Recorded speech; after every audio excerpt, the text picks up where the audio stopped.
ನನ್ನ ಹತ್ರ ದುಡ್ಡಿದೆ, ನನ್ನ ಮಗನ ಹತ್ರ ವಯಸ್ಸಿದೆ, ಜೀವನನ ಅನುಭವಿಸ್ತಾನೆ, ಆನಂದ ಪಡ್ತಾನೆ, ತಪ್ಪೇನಿದೆ? ಅಯ್ಯಯ್ಯೋ, ನಾನು ಅದ್ರ ಬಗ್ಗೆನೂ ಮಾತಾಡ್ತಿಲ್ಲ ಯಜಮಾನ್ರೆ. ಕಣ್ಣೀರಾಗ್ತಿರೋ ನನ್ನ ತಂಗಿಗೆ ಒಂದ್ ದಾರಿ ತೋರಿಸಿ ಅಂತ ಕೇಳ್ಕೊತಾ ಇದ್ದೀನಿ. ಏನ್ ಬೇಕು? ಕಣ್ಣೀರ್ ಒರ್ಸಕ್ಕೆ ಬಟ್ಟೆ ಬೇಕಾ? ಜೀವನ ಸಾಕ್ಸೋಕೆ ಹಣ ಬೇಕಾ? ನಿಮ್ ಮನೇಲಿ ನನ್ನ ತಂಗಿಗೆ ಒಂದ್ ಚಿಕ್ಕ ಸ್ಥಾನ ಕೊಟ್ರೆ ಸಾಕು. ಯಾವ ಸ್ಥಾನ? ಇದೇನ್ ಯಜಮಾನ್ರೆ ಹಿಂಗ್ ಕೇಳ್ತಾ ಇದ್ದೀರಾ? ಚಿಕ್ಕ ಯಜಮಾನ್ರು ನನ್ನ ತಂಗಿ ಕೂತ್ಗೆ ತಾಳಿ ಕಟ್ಟಿದ್ಮೇಲೆ ಅವಳಿ ಮನೆ ಸೊಸೆ ಆಗ್ಬೇಕಲ್ವಾ? Shut up! ಅವನು ಮುಟ್ಟೋ ಹುಡುಗಿಯನ್ನೆಲ್ಲ ನಾನು ಸೊಸೆ ಅಂತ ಸ್ವೀಕಾರ ಮಾಡೋದಾಗಿದ್ರೆ ಈ ಮನೆ ತುಂಬಾ ಎಷ್ಟು ಸೊಸೆರಿರ್ತಾ ಇದ್ರು. ನಿನ್ ತಂಗಿ ನಮ್ಮ ಮನೆ ಕೆಲಸದೊಳಾಗಕ್ಕೂ ಯೋಗ್ಯತೆ ಇಲ್ಲ. ಅವಳನ್ನ ನನ್ನ ಸೊಸೆ ಅಂತ ಒಪ್ಸೋದಕ್ಕೆ ಎಷ್ಟು ಧೈರ್ಯ ನಿನಗೆ? ಹಾಗೆಲ್ಲ ಅನ್ಬೇಡಿ ಯಜಮಾನ್ರೆ.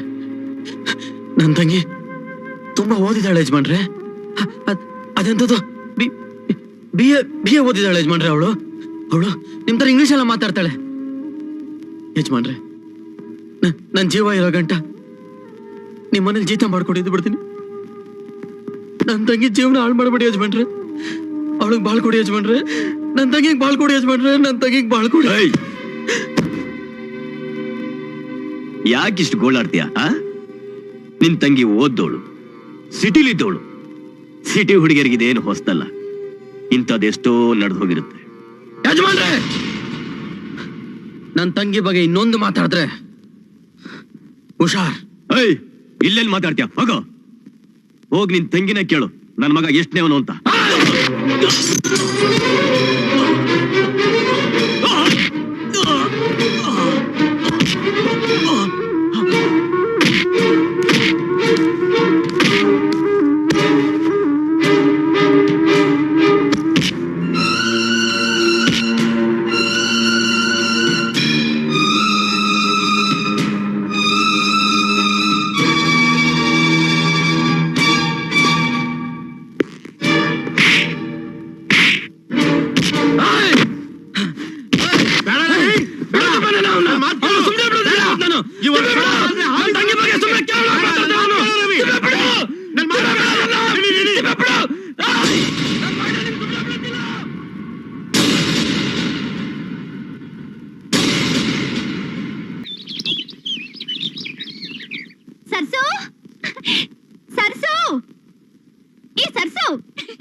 ನಿನ್ ಗಂಡ ಕಾಗ್ತ ಬರ್ದಿದ್ದಾನೆ ಕಣೆ.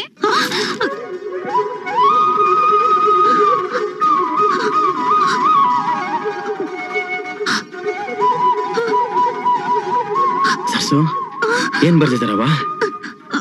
ಅವ್ರು ಏನ್ ಬರ್ದಿದಾರ ಗೊತ್ತಣ್ಣ? ನಾನು ಅವಸರವಾಗಿ ಬೆಂಗಳೂರಿಗೆ ಹೋದೆ, ನನಗ್ ಹೇಳಕ್ ಆಗ್ಲಿಲ್ಲ. ನನಗ್ ಕ್ಷಮಿಸ್ಬಿಡು ಅಂತ. ಅವರು ಬೇಗ ಬಂದ್ಬಿಡ್ತಾರಂತೆ, ನನ್ನನ್ನು ಬೆಂಗಳೂರು ಕರ್ಕೊಂಡು ಹೋಗ್ತಾರಂತೆ. ಅದಕ್ಕೆ ಯಾಕಮ್ಮ ಅಳ್ತಾ ಇದ್ಯಾ?